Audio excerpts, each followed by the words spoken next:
The first question, the first question is, will you suspend your campaign if someone other than you is endorsed by this convention? Yes or no answer only.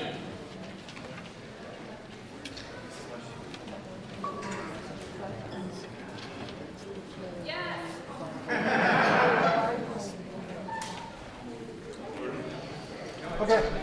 It's on. Move forward. It's on. Jules' magic touch. Yes, I will abide by the endorsement. Yeah, I think so. No. No.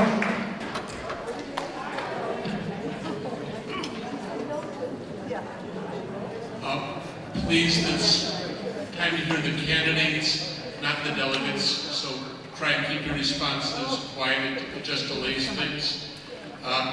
The Q&A will go for 30 minutes, and as long as it takes for everyone to answer the last question, and the timekeeper,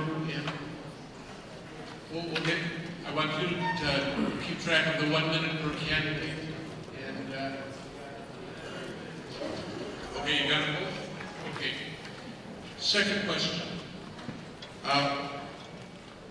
What's your view of the question about the future of the third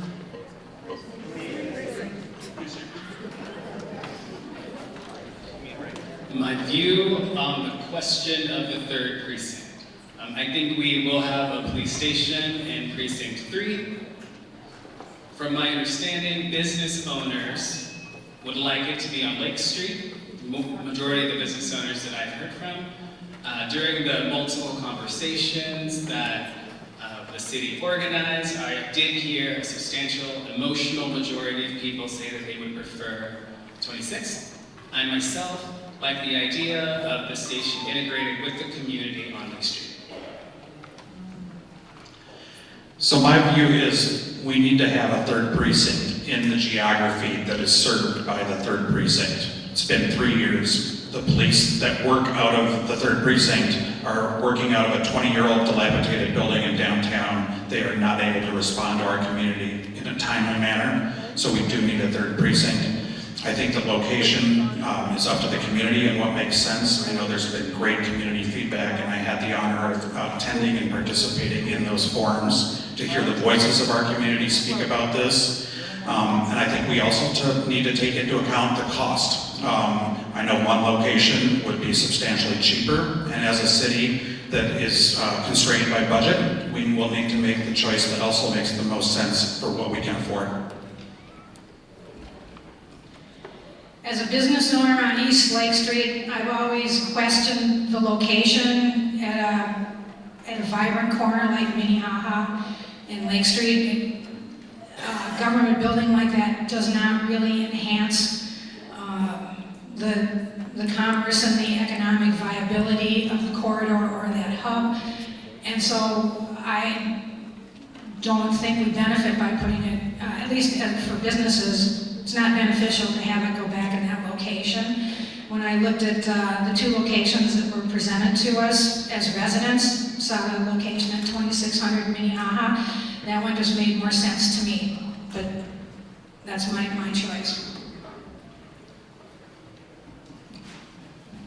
Everybody deserves public safety services delivered well to them, and we deserve good response times. And that's why it's important to me that we have a third precinct building. I worked in the Ward 9 office, which services an area of the community of the third precinct where we have lots of Black and brown residents, working class residents that are disproportionately impacted by crime. I have been talking to community members about the third precinct for the last year and was happy to be at a few of the community conversations. From those conversations and conversations that I've heard from others, I've heard from small business owners who are apprehensive about having it at the same location because they want to think about the vibrancy of Lake Street. I've had law enforcement tell me directly that they don't want to be in the same location because they care about building back police-community relations. Residents that are most nearby the precinct have also shared that apprehension. And while cost is a factor, I also think we should consider the cost of our police-community relations, because that has costed us a lot Thank you.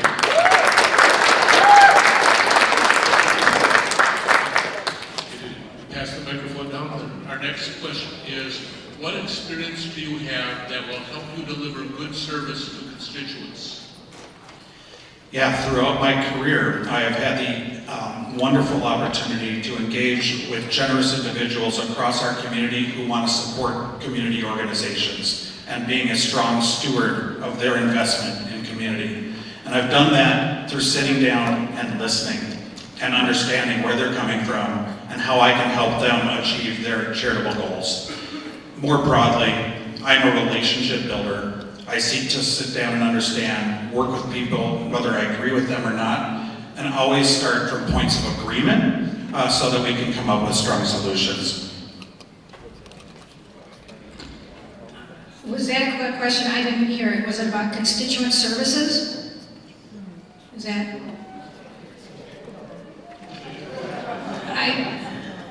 The acoustics up here aren't best. I'm guessing it's about constituent services. And I would say that as a small business owner, customer care is the most important thing, because if I can't provide it, I can't keep my business, I can't keep the doors open, and I can't continue to do the work that I do. So it's priority one for me, and I need to do it in an effective manner, and I need to be able to make sure I know exactly what it is that somebody wants before I act. So I would say bringing the last 9 years of customer service at a small business is first and foremost the way I would run my office. Listening to people and making sure that they get the services that they need in a timely manner.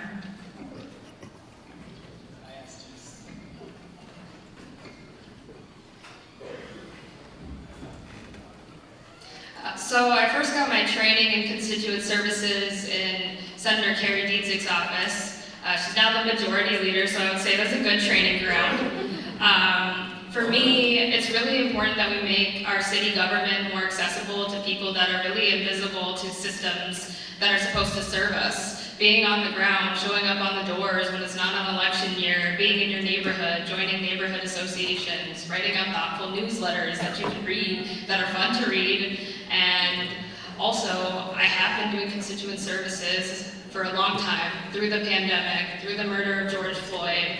I'm doing them right now, and I think with some of you, I've been able to connect you to putting up a resolution, or coming to a community meeting on transit safety, or information on what's happening currently at the city. And I want to continue that and elevate that in the Ward 12 office, and make it an office that is high-powered and empowered by you all and your voice, and build consensus.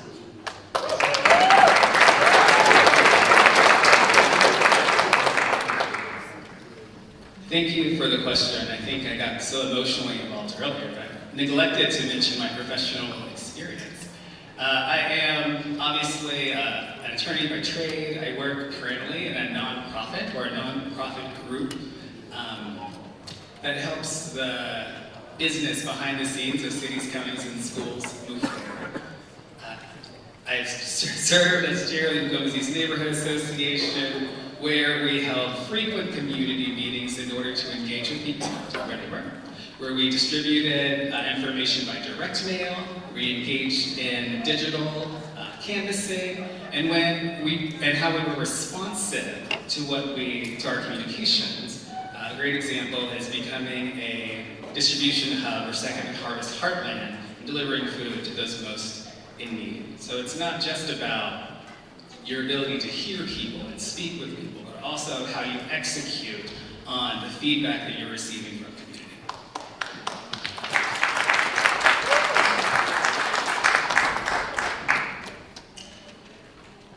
We have a 100-year-old water main infrastructure that needs much more investment than it is getting. How will you pay for this?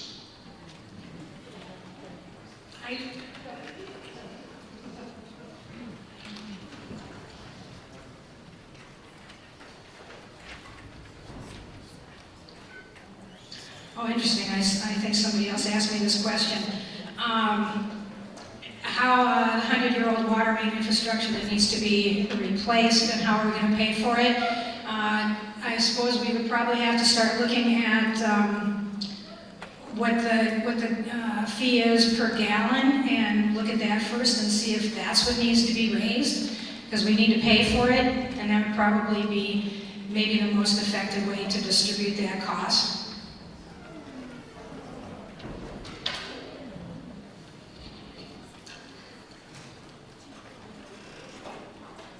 So I feel like investments that we need to make upfront are like housing, public safety, and our aging infrastructure. This is an upfront investment. Right now, we have water main infrastructure that has been dilapidated for a really long time. We have instances of that in Ward 12. We see that on the north side. We're having a conversation about a sinkhole, which is sewer main, but still aging infrastructure. And we need to invest at a higher level, because if our water main infrastructure is at a D level and we're only investing to get a C level, we're back at that D level. So let's get it to A+ so we can have it last longer, and we won't be paying as much money overall as taxpayers. So the specifics of the question are about our water main, but our infrastructure in general in the city is crumbling. And I think what's really important is that as we do get to the point where we are replacing our infrastructure, we do so in a considered, efficient, and intelligent way. And if we can, we should try to hit two birds with one stone. Now, you know we have a housing crisis here, and that crisis is in part driven by speculative investment in our housing market. I fully support an assessment on rental units and rental properties to help pay for infrastructure, but at the same time, when water main is being replaced, roads are being replaced, and the like.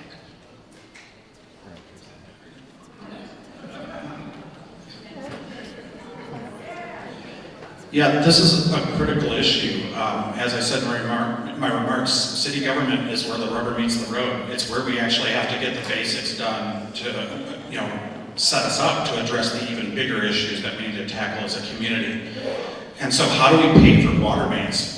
One idea off the top of my head, if our police stop brutalizing members of our community and we stop paying out multi-million-dollar settlements, we might be able to afford to upgrade our infrastructure.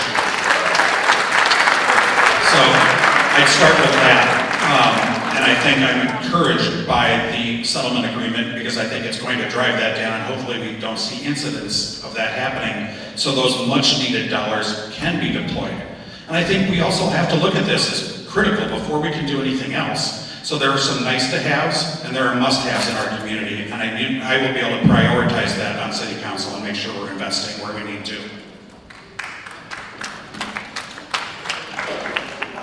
How will you work within the new strong mayor system to ensure good governance and the success of your policy priorities? How will I work in the new strong mayor system so there's good governance? It's our priorities. Okay, so I have the experience of working in the old government structure and the new government structure, and we are tooling out what that looks like. First and foremost, I want to have a good relationship with the mayor. It's important that the legislative side works with the executive side so we can pass critical policy to deliver for you. I mentioned in my speech that I don't want to let divisiveness get in the way of results. That's really important to me. I want to be a bridge on this council, build consensus. It is a surprise to me that among 13 council members, we don't have a set of priorities that is visible to you, the residents, that we agree on, and I think there's a lot we agree on, that we're driving forward as our compass. And what we need to do right now is build out our legislative department. That's what your council member is going to work on. Things that I want to see, an oversight and evaluation arm so we can have good policy written out, ownership over the budget process so community members can really tell us how we should invest our dollars, and make sure that we have a good check and balance systems. That's really important to democracy.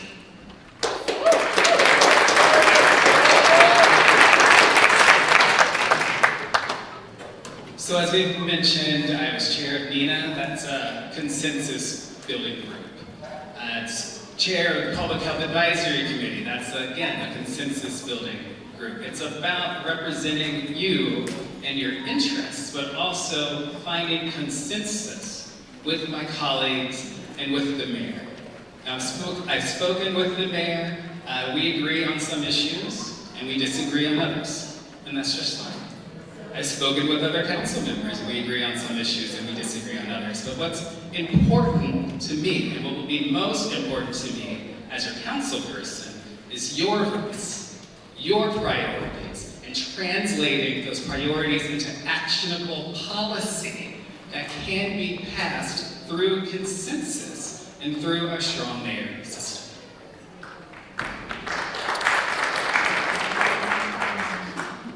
So it's very important to me to build strong relationships, even with those you disagree with. And so in the case of this new strong mayor system, I think city government is still getting used to living into how does this work? How does the city council push back? What is the purview of the city council, and how can they exercise their power?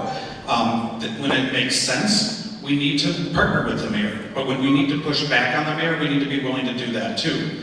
And again, I think it's most important to me as being a community-informed advocate at City Hall that I would step forward to represent you and hearing from you. And if what I am hearing in this community does not agree with the direction that the mayor is leading the city, I will be letting the mayor know that and using my bully pulpit as a city council member to stand for Ward 12.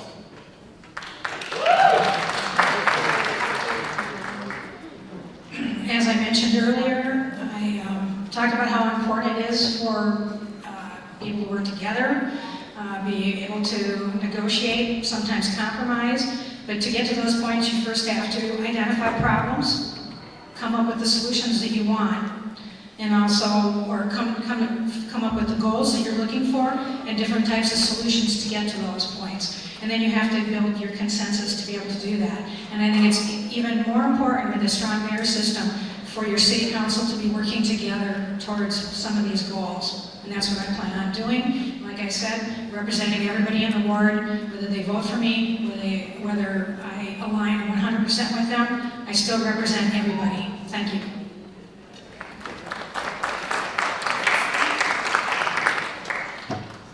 As a union member, I'm concerned about wage theft.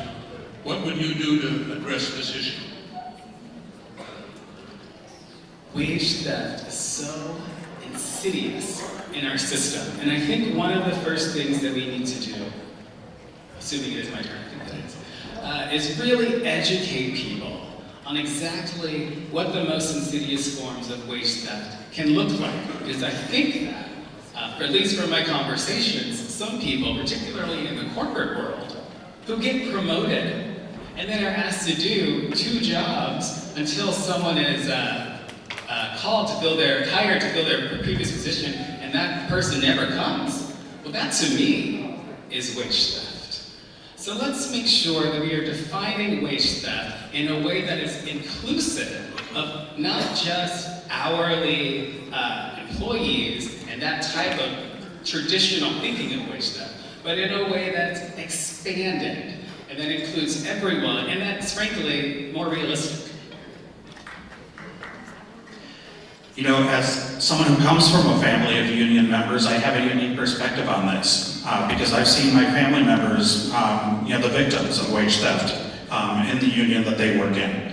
And I think where this impacts us in the city, especially in Ward 12, as we are looking to build more affordable housing, it's that we are working with developers who are using fully unionized labor to build those projects. I stand with labor.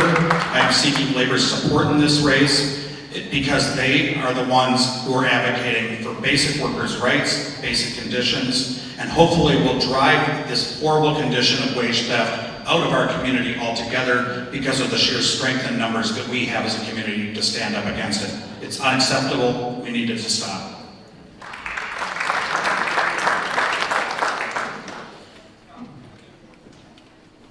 And wage theft is definitely a concern, and we should all be concerned about it, not just as a union member.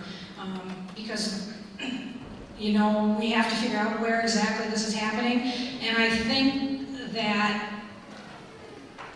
we need to have stronger, not just stronger unions, but also government following through on some of these things and following up with employers and making sure that this doesn't happen. This is a regulatory issue, and you need to make sure that employees are being represented and they're getting the pay that they worked for.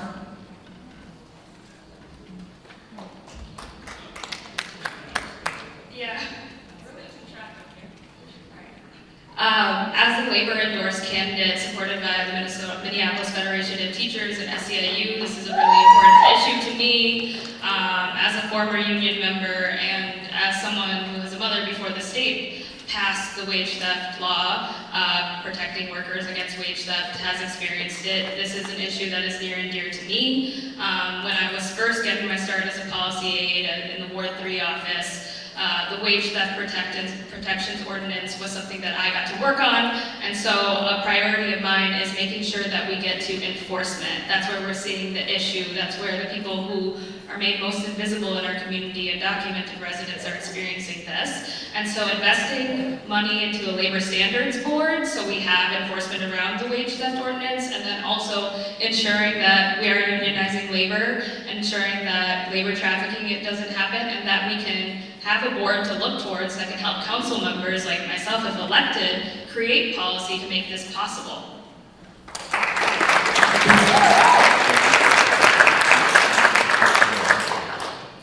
Our next question is, how will you work in partnership with the county and state on cross-jurisdiction issues?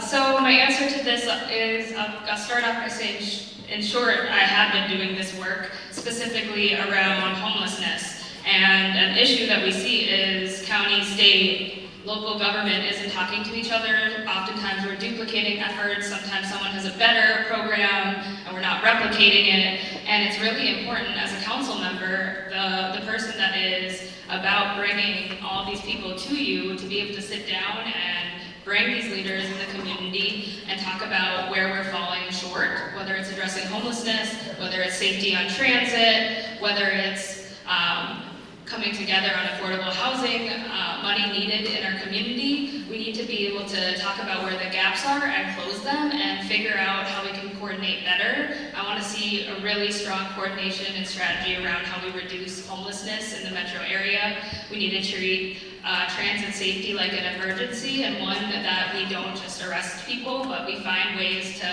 help people get out of a bad situation.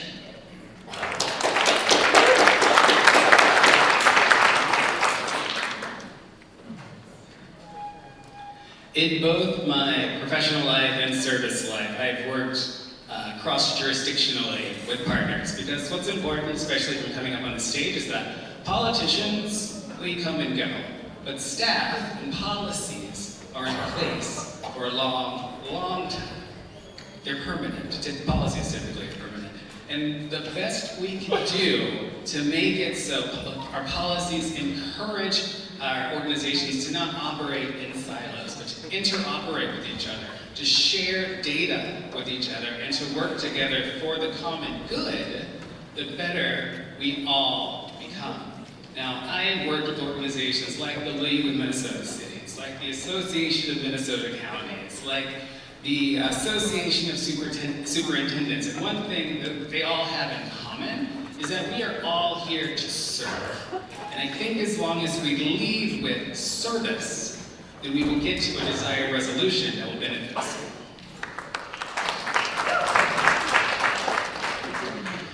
You know, one of the areas of city government that really interests me is intergovernmental relations.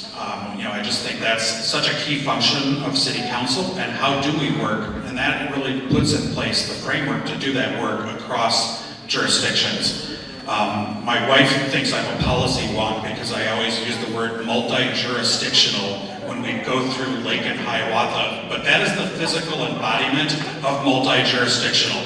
And how would I work? I would use the bully pulpit of the city council to push the Met Council and the Metro Transit Police to do the work they're supposed to do to make sure that light rail is safe. I would advocate for funding to address some of our critical infrastructure issues, whether from the federal government or the state, and working with our other governmental partners to get that done. So that's work that excites me, and I look forward to doing that on your behalf at City Hall.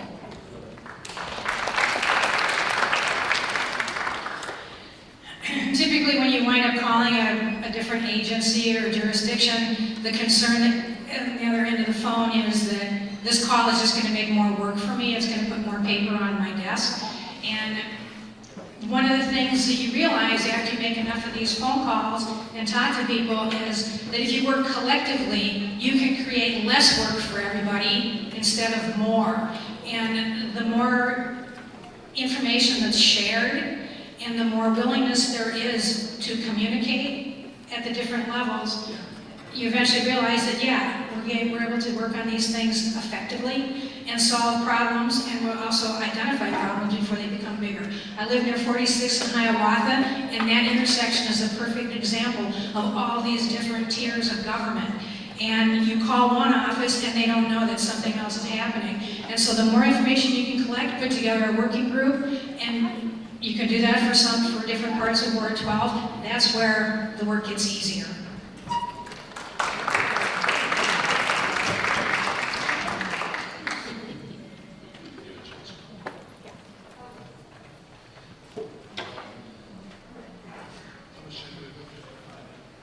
We've got 5 minutes left, so this may be the last question.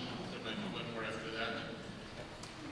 How will you work to support our unhoused neighbors and humanely respond to encampments with other units of government? Wonderful question. When Emily, I alluded to this in the middle speech last second. So in my conversation with the new public health commissioner, he spoke of a paradigm called functional zero. So when we are out and about in the park or what have you, and we see unhoused residents, frequently that's because our shelter system is not designed to serve those particular residents. So for instance, I don't want to butcher his story.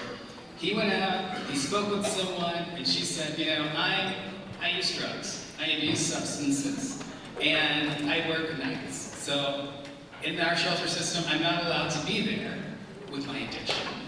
And because of my work schedule, I have to live on the street because they clear the shelters every day. As an example of a structural change that we can work with other organizations to implement to reduce the symptoms of our unhoused population. We can talk more about it later. Yes, this is a complicated issue, and it does take a lot. We cannot continue to criminalize poverty in our community. And the way we have been treating our unhoused brothers and sisters is wholly unacceptable. Whatever we're doing isn't working because we continue to play a cat and mouse game. Our police come in, tear down an encampment, and it moves on. I look at this by starting upstream by addressing the root causes of homelessness and starting with chemical dependency issues and mental health and getting the services needed into the communities so that they can move past homelessness to more stable housing. So that is really the first part. There's great examples of transitions from unhoused to housing situations in the Avivo Village, which is in north of downtown Minneapolis. We need something like Avivo Village here on the south side because we have such a large community of unhoused living amongst us. And it's about time we really step it up and get the funding to make that happen.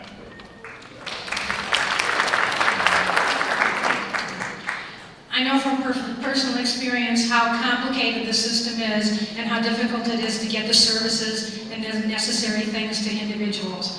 I got to know a number of people near the 46th Street and Hiawatha intersection by name. I've purchased dozens of track phones, given people my cell phone number, and I've stayed in touch with a number of people that have been, chronically homeless. A number of them have died, but also I've dealt one-on-one with people that I now consider my friends, where I've done everything from taking care of their pets while they've been in a treatment program to helping them apply for jobs, watch them as they've gone through a treatment program, gotten into sober housing, and are now celebrating, 2 or 3 years of sobriety. And so I know how much extra work it takes, and I know exactly where the pieces are missing in these different programs. And what it takes is a lot of extra work, not just from government, not just from programs, but from individuals.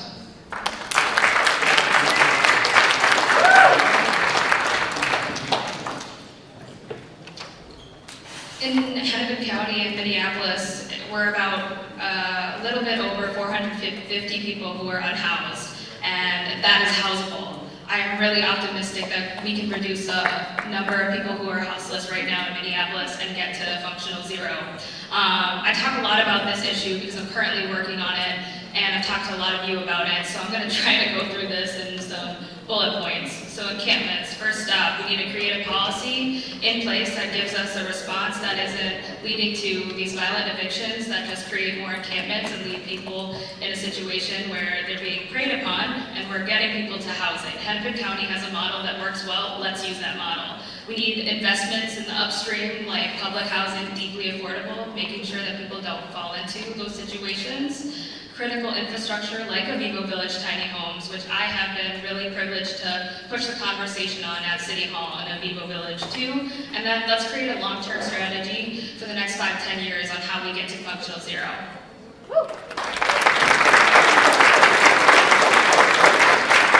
Do we have, what?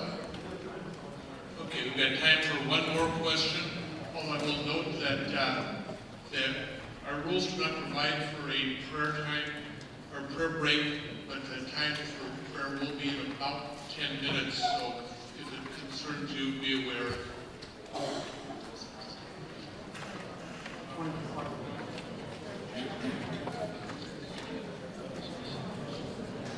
How will you collaborate and work with other city council members and elected officials? You know, I think back to the spirit of being a relationship builder. I am a natural collaborator, I'm collegial, and I will sit down to understand those that have different viewpoints from me.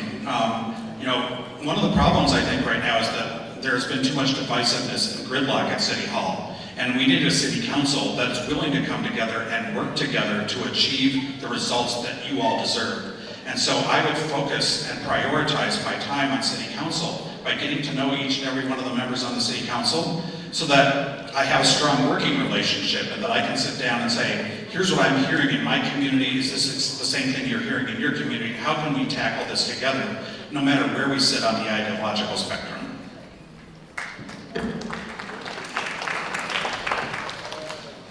I think the question was about working with your other city council members, other elected officials. Other elected officials. The same way you would with your customers, your employees, the other people that you work with. You're respectful, you work well together, you make sure that there's good communication, and you build relationships and make sure that things are understood. You don't make assumptions about the people that you're working with, and you make sure that there's a lot of clarity, and that comes from having conversations, spending time together, and recognizing that even if you don't always think the same, you have far more similarities than you do differences.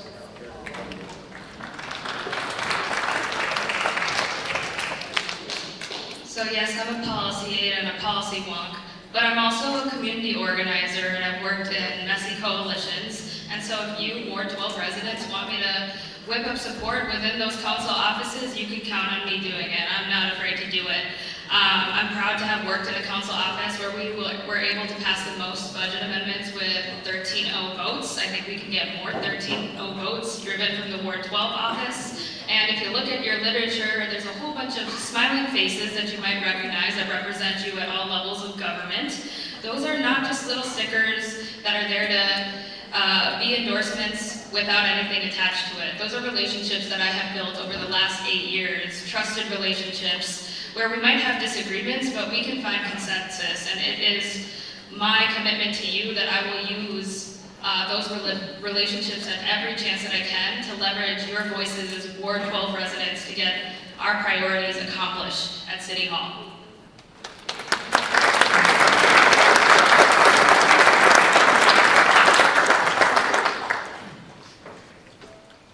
So, I would say before today, I don't think anyone would have described me as an emotional person, and now I think that's going to be part of my description.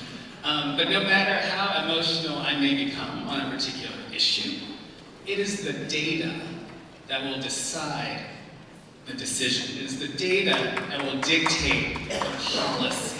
And when you go to another elected official or a staff member or another person who holds responsibility for the quality of our lives, you want to lead with the data, because the data does not have an agenda. It can be manipulated, sure, but that can be verified. And when you come to me and you say, Jerome, why did you do this? I hate the way you do this, I love the way you do this. It's because the data took me to that position. And I'll share the spreadsheet with you. There you go, my first campaign promise, you can have access to my spreadsheets. Thank you.